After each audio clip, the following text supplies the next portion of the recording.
Mamamatay na po ang healthcare system natin kasi yung Pangulo hindi niya naiintindihan ng issue. Kasi kung alam mo, noong 2025 budget, pinavito yan eh.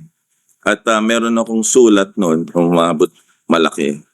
Dapat December 20 niya pipirmahan ang budget. Opo. Pinirmahan niya December 30, araw ng Jose Rizal. Tanda ko yan eh. Mhm. Eh ngayon, siniro pa rin niya ang budget for 2025. At ang sabi ni Secretary Recto, at naalala ko din si Senator Chis Escudero, si Senator Grace Poe, sobrang pera nyo eh. Di dapat kunin yan. Ito po yung PhilHealth. Yeah. Oo. Di zero tayo for 2025. Mga kababayan, kung hindi nyo naunawaan, kinuhanan tayo ng 60 billion, wala tayong budget for 2025, ang nakuha sa atin ay 130 billion. Mhm. Ngayon, walang nakakaalam no, na naisahan tayo ng gobyerno.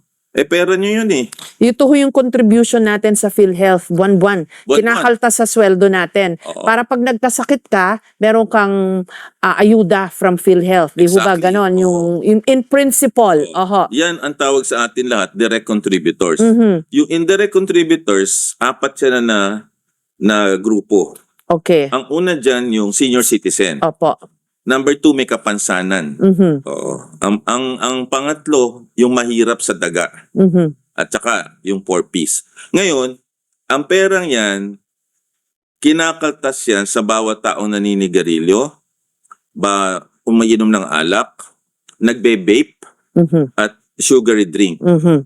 Right. So pupunta yan sa BIR, ibibigay yan sa PhilHealth. Opo. Ang tawag po dyan ay earmark. Special funds yan na hindi mo pwedeng tanggalin doon. Oho. Alright. Tinanggal nila yon.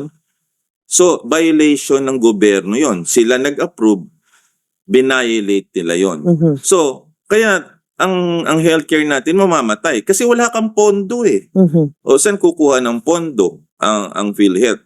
At dapat yan, kung sobra, inuubos yan. Kasi inire-replenish naman every year eh. Opo. So, anong nangyari? Wala tayong budget for 2025. Mhm. So, yan ho, kaya sinasabi kong kawawa tayo. Kasi, sarili nating gobyerno, ninanakawan tayo.